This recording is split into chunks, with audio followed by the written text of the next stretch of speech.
Assalamualaikum warahmatullahi wabarakatuh. Selamat pagi menjelang siang semuanya. Apa kabar? Waalaikumsalam warahmatullahi Waalaikumsalam wabarakatuh. warahmatullahi wabarakatuh. Kabar baik, Pak. Pagi Kak, Baik. Alhamdulillah. Selamat pagi semuanya. Gimana nih? Udah pada sarapan kan? Udah pada sarapan dulu udah jam segini ya nggak sih?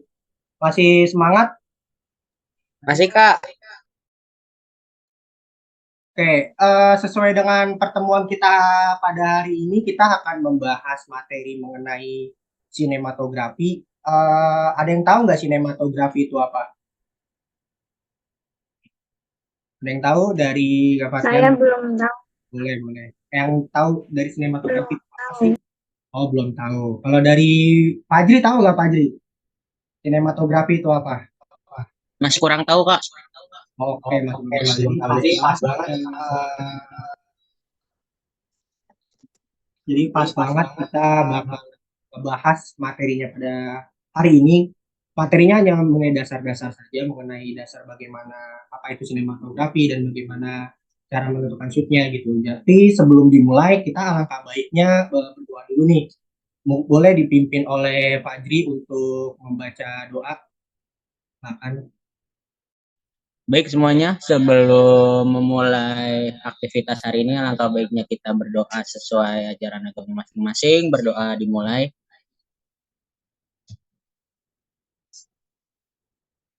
Amin, berdoa selesai. Sip, lanjutkan Kak. Oke, terima kasih. Sebelumnya semuanya udah pada hadir ya? Kan di itu apakah teman-temannya udah pada hadir dari Kapatia mungkin udah hadir ya teman-temannya semua ya? Iya, sudah ada semua, Kak. Oke, mungkin kita langsung mulai aja kali materinya ya. Saya izin share screen dulu nih. Apakah sudah terlihat materi PPT-nya? Sudah, Kak. Oke, kita langsung masuk aja ke kelas pada hari ini. Kita akan membahas kelas sinematografi. Mungkin sebelumnya masih banyak yang belum tahu tentang sinematografi itu apa. Jadi ini istilahnya. Jadi sinematografi itu merupakan serapan dari bahasa Inggris yang dimana itu ya udah pasti dari sinematografi yang diambil dari bahasa Latin. Yang artinya itu adalah kinema, yang artinya itu juga gerakan. Jadi ini juga masuk ke grafi atau grafo yang mempunyai arti menulis. Jadi sinematografi ini juga diartikan mempunyai arti itu menulis dengan gambar yang bergerak kayak gitu. Jadi secara simpelnya sinematografi adalah mengubah sebuah tulisan menjadi sebuah gambar yang bergerak kayak gitu. Nah, mungkin di sini masih banyak yang awam kali ya. Apa sih bedanya sinematografi? Apa sih bedanya dengan videografi? Oh, di banyak di luaran sana juga masih bingung nih teman-teman ngebedain yang mana sinematografi, yang mana videografi, kayak gitu. Mungkin di sini akan saya jelaskan perbedaannya itu apa.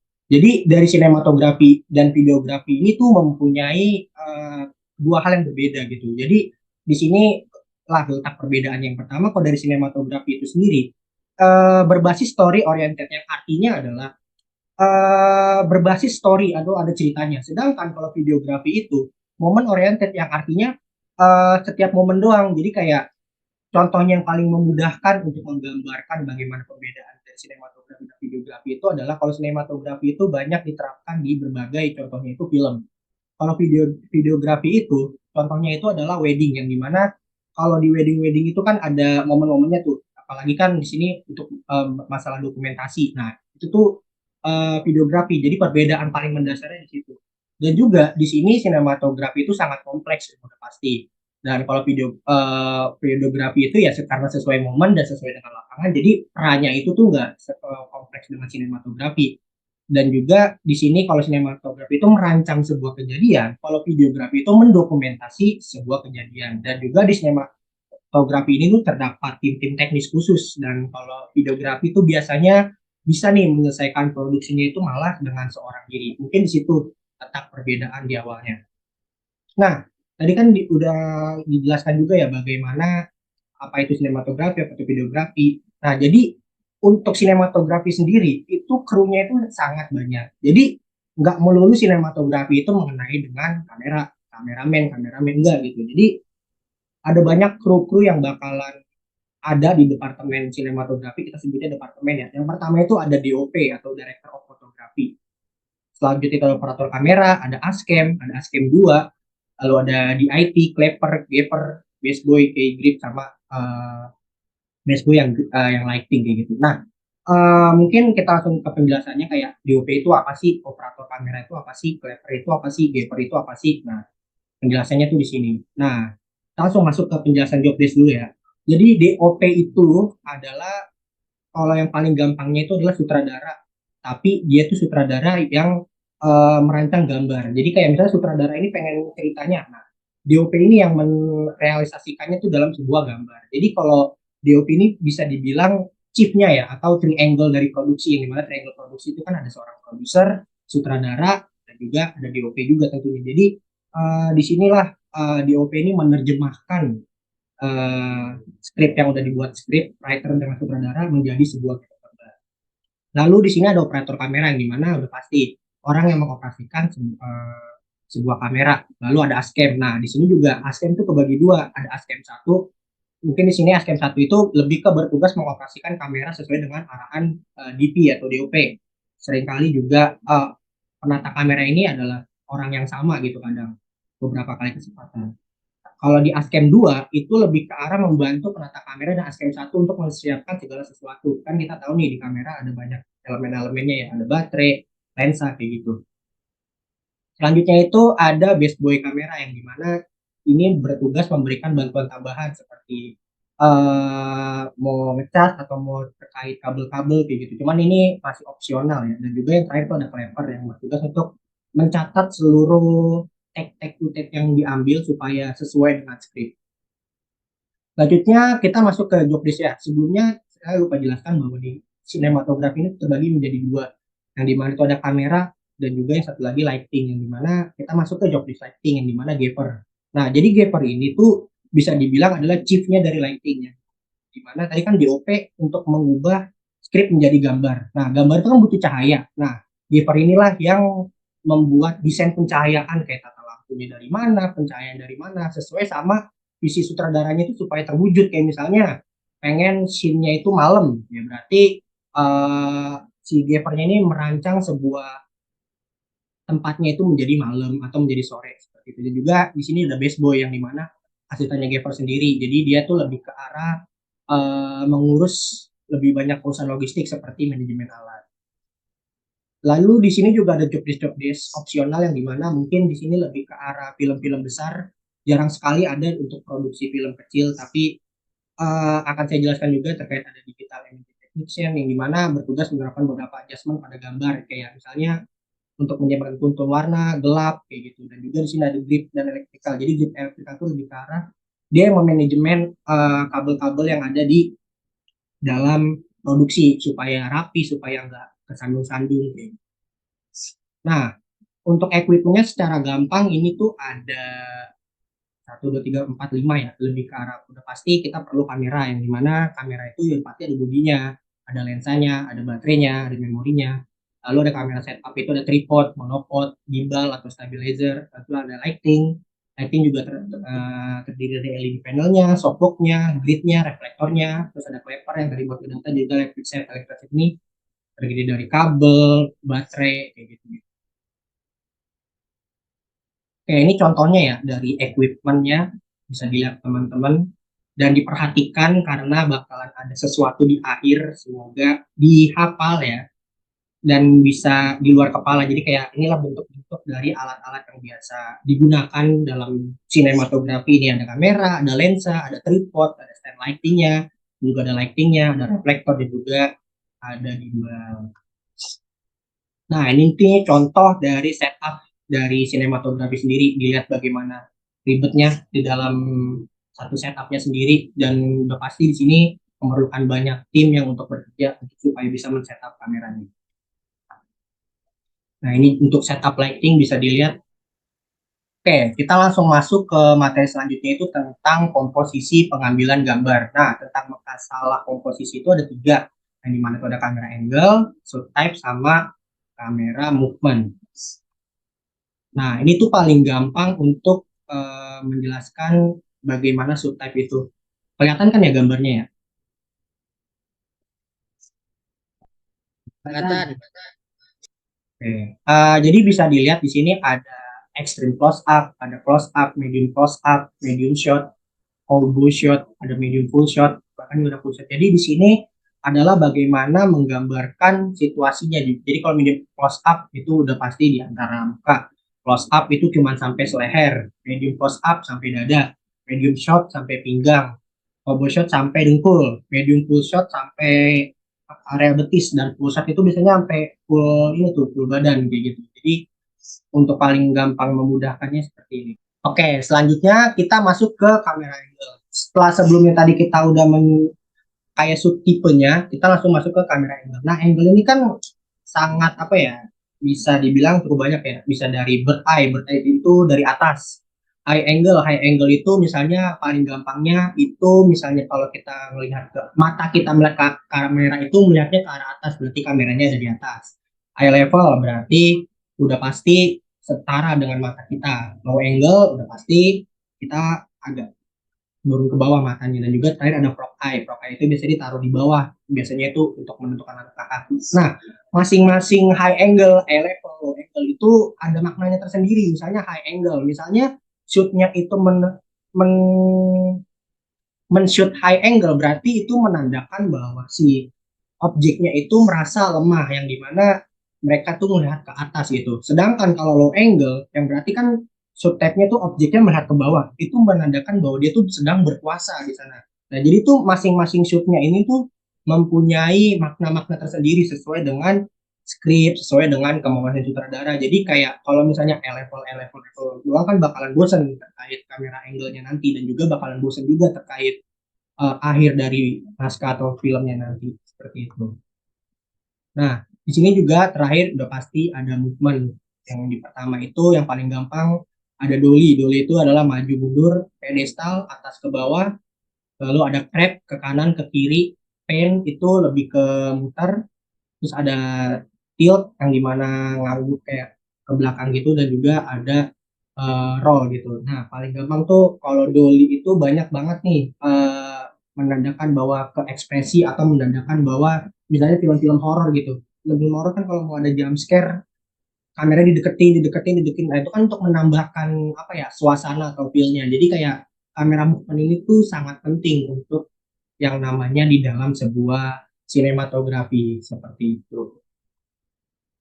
Oke, kita pertemuannya sudah selesai. Mungkin sampai sini dulu. Nah, ada yang mau ditanyakan nggak nih sebelum kita lanjut ke selanjutnya? Kak, saya mau tanya dong, Kak. Boleh, boleh ya. Kegunaan tripod itu buat di kamera itu buat apa ya, Kak? Terima kasih, Kak. Oke, tripod ya. Udah pasti tripod ini kan pada dasarnya adalah kamera apa ya? Lebih ke equipment pendukung kamera. Nah, di dalam shoot kan kita bakalan ada nih yang namanya shootnya itu still alias diem doang gitu. Nah, kalau kita pakai tangan, itu pasti gemeter kan, karena kita tuh bernafas kayak gitu. Nah, untuk meminimalisir bahwa kalau kita itu butuh still, itu kita pakai tripod, karena tripod itu akaran steel tuh, dan bakalan lebih tegak, jadinya nggak goyang-goyang. Jadi untuk hasilnya nanti nggak goyang-goyang dan nggak shaking gitu kan. Kalau shaking juga bakalan jelek juga ya, walaupun shaking sendiri itu tuh kadang ada menimbulkan sebuah pesan tersendiri. Cuma kan kalau misalnya kalau dalam konteksnya untuk steel itu perlu tripod supaya objeknya nggak goyang-goyang. Apakah terjawab? Oke, Kak. Terima kasih ya, Kak. Oke, terjawab. Mungkin kita langsung, sebenarnya di sini itu ada penugasan. Jadi sebelum kita penugasan, kita refreshing dulu mengenai kita bakalan main ice breaking dulu. Yang menang bakalan ada hadiah 10 juta rupiah. Jadi disaksikan sama ya. Jadi kayak untuk mengenai fokusnya, jadi kayak kakak akan berikan reward untuk yang menang. Oke, udah kelihatan ya? Oh, oke, kalau udah Iya. kelihatan, kita langsung main ice breakingnya ya. Nah, peraturannya simple, lebih ke tebaklah gambar pada alat-alat sinematografi berikut. Nah, setiap jawaban itu mendapatkan 1 poin. Nah, jadi uh, simple aja ya ice breaking kita untuk flashback, ingat-ingat kamera alat-alat seperti kamera bla bla bla kayak gitu. Nih, ini contohnya ya. Ada yang tahu ini apa?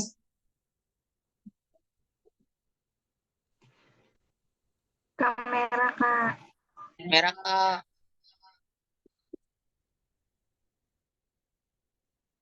Oke, coba aja kita kunci ya. Betul, kamera. Oke, kita langsung masuk ke soalnya ya. Ini soalnya cepet-cepetan, jadi kalau mau jawab resen, resen. Oke, resen, resen ya. Sepakat ya. Nah, kita langsung masuk ke soal. Nah, ayo, resen, resen yang tahu, yang tahu. Oke, dari ini ada dua partisipan dari Kak April dulu mungkin. Tripod. Wah, report. Kalau dari Fajri, mau jawabnya apa? Sama tripod. Oke, berarti sama ya. Berarti kita kunci jawaban yang cepat duluan ya. Oke, betul tripod. Kak April mendapatkan 1 poin. Next, soal berikutnya. Nah, ini dia. Oke, Fatia, Resen duluan. Oke, Fatia, Lensa, Kak. lensa. Kita kunci jawabannya. Oke, lensa. Oke, ini sih sengit-sengit ya. Fatia 1 poin dan Kak April 1 poin. Untuk Fajri, untuk coba lebih cepat lagi Resennya. Oke, ini soal nomor 3. Oh, Oke, Fajri, raise hand. Saya Kak mau jawab. Ya, boleh. Apa? Jawabannya gimbal. Oh, Gimbal. gimbal. Oke, kita kunci jawabannya ya. Oke, gimbal. Ini sudah selesai. Karena tadi 1 poin semua ya, rata semua. Jadi Kak Fatia 1 poin, Kak Fajri 1 poin, Kak April 1 poin. Jadi hadiah 10 jutanya terpaksa kita keep dulu karena belum ada yang menang untuk game kali ini. Mungkin di game-game selanjutnya. Oke, tadi kita udah main S-Breaking ya. Semoga dapat refreshing sedikit. Nah, selanjutnya bakalan ada penugasan nih yang dimana teman-teman bakalan dibagi menjadi 2 kelompok intinya. Dimana kita di sini bakalan membuat sebuah storyboard dari skrip tipe-tipe mahasiswa berikut ini. Jadi storyboard itu adalah bagaimana teman-teman nanti kakak bakalan ngasih skrip tipe-tipe mahasiswa. Nah, jadi kalian ubah skrip tersebut menjadi sebuah gambar yang dimana nanti bakalan kalian tentukan bagaimana kamera movementnya, kamera angle-nya, kayak gitu. Jadi subtype-nya gitu. Jadi bakalan kakak kasih contoh dulu ini dari skripnya. Oke, oke. Ini adalah project akhir kalian yang dimana, tapi untuk kalian pada hari ini kita bakalan praktek itu hanya di segmen satu. Segmen satu itu ada di sini. Nah, segmen segmen dua, maaf. Jadi segmen 2 itu hanya segini. Nah, sampai segini aja. Jadi kalian ubah skrip ini menjadi sebuah gambar kayak gitu. Oke, dapat dipahami ya. Oke, karena waktu sudah menunjukkan pada batasnya, boleh nih masing-masing perwakilan kelompok kalau yang udah selesai bisa untuk mempresentasikan apakah ada yang sudah selesai? Sudah terlihat belum? Sudah, boleh dijelaskan. Nah, jadi ini Kak, ini storyboard yang sudah kami buat bersama teman-teman kelompok. Ini buat segmen 2-nya menggunakan 2 kamera, dan dari skrip di atas ini dapat dilihat bahwa kelompok kami banyak menggunakan medium shoot di kamera master atau di kamera utama, dan medium close up dan close up. Dan banyak juga movementnya itu still. Untuk alat kami menggunakan tripod untuk kamera master dan gimbal untuk kamera kedua. Sudah jelas belum, Kak? Oke, sudah jelas, sudah dapat dimengerti. Saya sudah paham apa yang teman-teman kelompok maksud, dan saya rasa sudah cukup bagus untuk kalian pertama kali mencoba. Saya kasih nilai A ya, bagus ini ya, udah rapi. Mungkin untuk selanjutnya boleh dicukupkan kapan untuk share screen-nya dimatikan. Oke, mungkin karena kita sudah mencapai waktunya nih, saya kira kelas ini selesai. Mungkin untuk lebih lanjutnya dapat di WA Group atau di Google Classroom. Pada dasarnya intinya ini adalah proyek akhir kalian yang dimana skrip tadi tuh total ada 7 segmen yang dimana nanti masing-masing kelompok bakalan buat ketujuh segmen tersebut menjadi sebuah storyboard 2 minggu dari sekarang ya berarti ya untuk proyeknya. Jadi harus sudah kelar masing-masing kelompok. Jadi akan saya nanti kirimkan sebuah Google Classroom, nanti teman-teman bisa submit. Dan untuk masalah teknis terkait penugasannya nanti bakalan dikirim lewat WA. Mungkin dicukupkan ya untuk kelas sinematografi pada kali ini. Ada yang mau masih bertanya?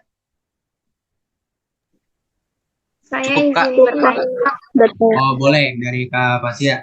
Gimana? Saya izin bertanya, apakah untuk mendapatkan atau menciptakan gambar yang bagus itu perlu alat yang mahal? Terima kasih. Oke, apakah perlu alat yang mahal? Tentu enggak juga ya.